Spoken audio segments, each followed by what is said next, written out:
ꯈꯨꯔꯨꯝꯖꯩ ꯃꯌꯥꯝ ꯉꯁꯤꯗꯤ ꯃꯌꯥꯝ ꯎꯅꯔꯦ ꯉꯥ ꯊꯣꯡꯕꯅꯦ ꯌꯣꯡꯆꯥꯛ ꯏꯔꯣꯝꯕꯅꯦ ꯁꯤ ꯌꯣꯡꯆꯥꯛ ꯏꯔꯣꯝꯕ ꯌꯣꯡꯆꯥꯛ ꯁꯤꯡꯖꯨꯅꯦ ꯑꯗꯨꯒ ꯉꯥ ꯇꯥꯎꯔ ꯊꯣꯡꯕꯅꯦ ꯑꯇꯥꯎꯕꯅꯦꯕꯁꯦ ꯑꯗꯨ ꯑꯊꯣꯡꯕ ꯊꯥꯞꯄ ꯑꯗꯨ ꯌꯦꯔꯨꯝ ꯂꯩꯔꯦ ꯑꯗꯨꯒ ꯑꯩꯈꯣꯏ ꯏꯃꯥꯟꯅꯕ ꯃꯌꯥꯝ ꯇꯨꯏꯁꯟ ꯍꯜꯂꯛꯄ ꯑꯗꯨꯒ ꯇ꯭ꯔꯦꯟꯗ ꯀꯨꯝꯕ ꯋꯥꯏꯈꯨ ꯈꯔ ꯑꯃ ꯐꯥꯔꯛꯑꯦ ꯑꯗꯣ ꯑꯇꯩꯁꯨ ꯐꯥꯔꯛꯑꯦꯕ ꯑꯇꯩꯗꯣ ꯑꯩꯅ ꯄꯤꯊꯣꯛꯈ꯭ꯔꯦ ꯁꯤ ꯑꯗꯨꯝ ꯆꯥꯔꯦ ꯁꯤ ꯂꯩꯔꯦ ꯑꯩꯈꯣꯏꯁꯨ ꯌꯨꯝꯗ ꯃꯨꯛꯕꯥꯡ ꯇꯧꯅꯤ ꯈꯪꯉꯝꯃꯗꯤ ꯑꯗꯨꯝ ꯂꯧꯕ ꯌꯥꯕ ꯑꯗꯣ ꯈꯪꯍꯧꯗ ꯇꯧꯁꯜꯂ ꯂꯩꯔꯝꯃꯦ ꯈꯪꯍꯧꯗꯅ ꯊꯣꯛꯈ꯭ꯔꯦ ꯁꯤ ꯂꯩꯔꯦ ꯉꯁꯤꯒꯤꯗꯤ ꯁꯤꯁꯤꯅꯦ ꯌꯣꯡꯆꯥꯛ ꯁꯤꯡꯖꯨ ꯌꯥꯎꯔꯦ ꯌꯦꯔꯨꯝꯁꯨ ꯌꯥꯎꯔꯦ ꯁꯤ ꯂꯩꯔꯦ ꯉꯁꯤꯒꯤꯁꯦ ꯍꯥꯎꯔꯅꯤ ꯐꯖꯅ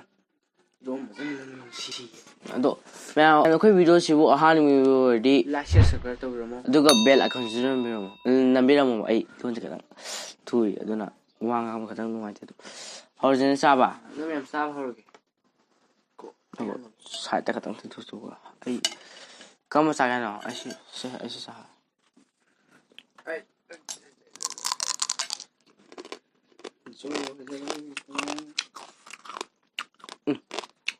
ꯍꯥꯎꯋꯦ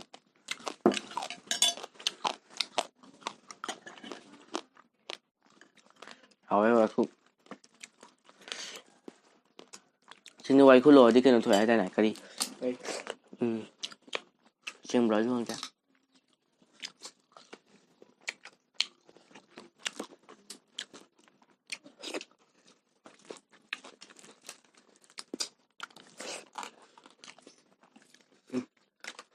yongchak nó về tuồng à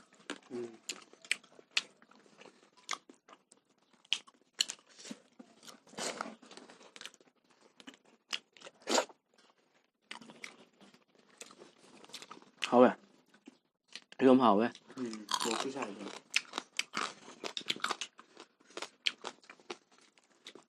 Rio mi khôi chả luôn bảo rồi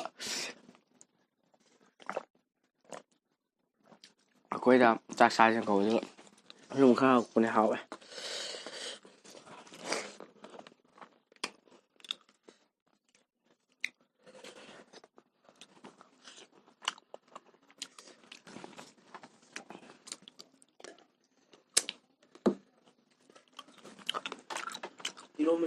이러면서 ꯉꯥ ꯊꯣꯡꯕ ꯃꯣꯔꯣꯛ ꯁꯥ ꯃꯥꯜꯂꯦ được rồi đã chơi chụp bài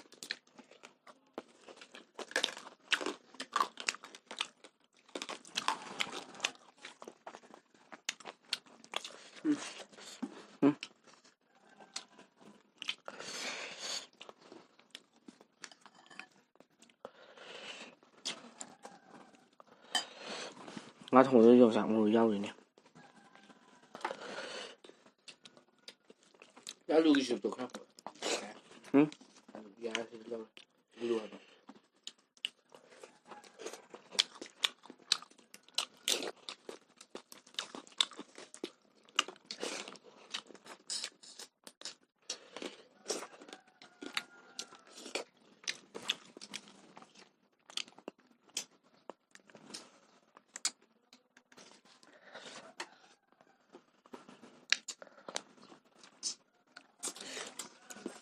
quên một khi đi pha bằng ngàn sẽ quên thùng dài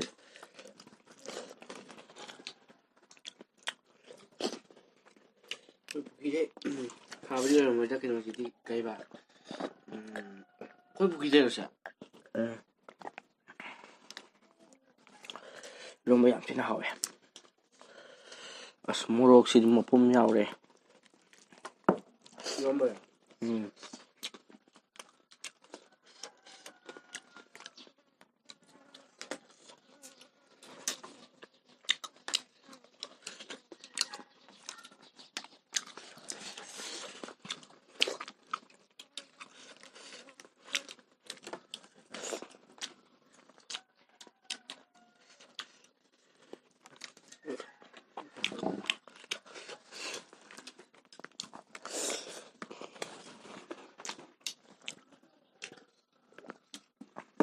좋아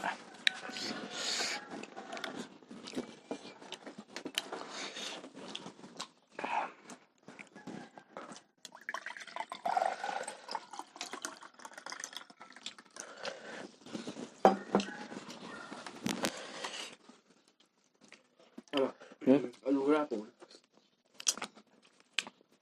응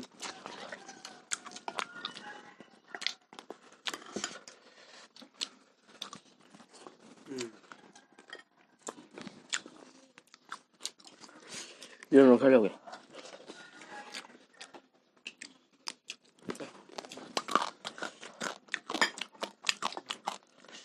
다 찬 거.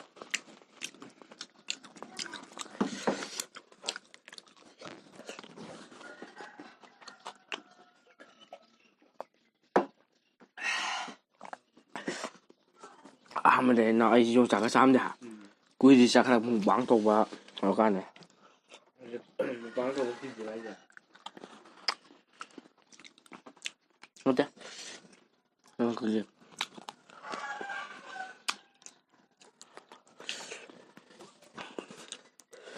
많이 떠오르는 싸대야 돼. 그냥 그림 공부 싸거든.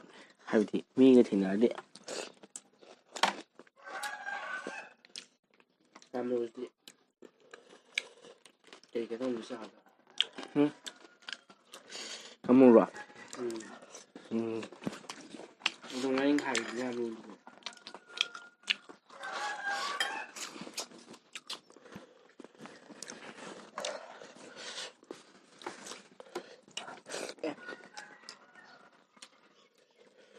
실내 가왜?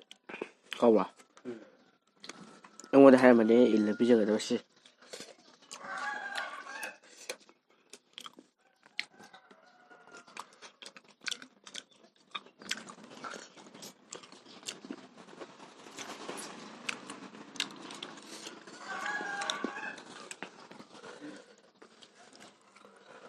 làm bằng giảm thôi cả.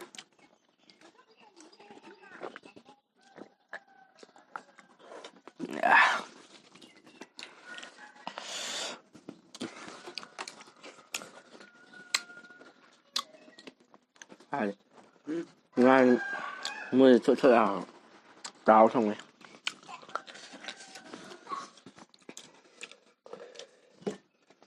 Tao nó cũng cho lẩu đó nó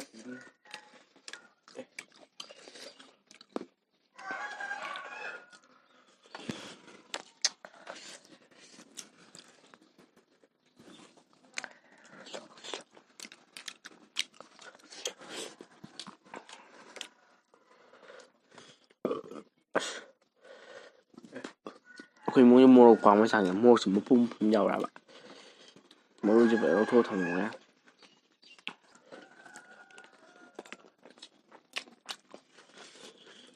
까먹이는다. Cái là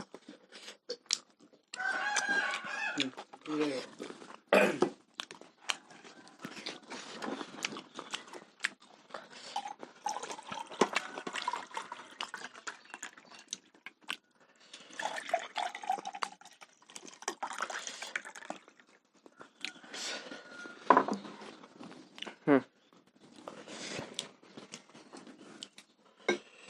nó thùng ra quá.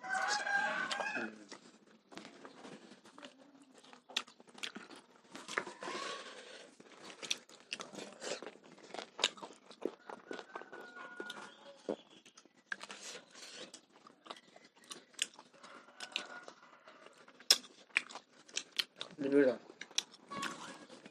그냥 진짜. 이상해. 이거 정말.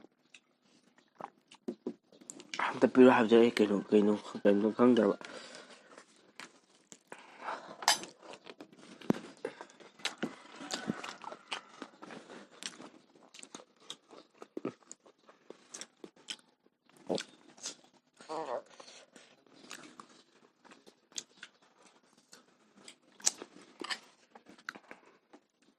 우리 다 해요. Mày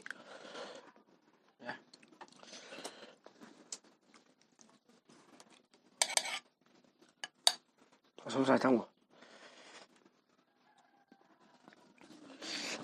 Xong rồi.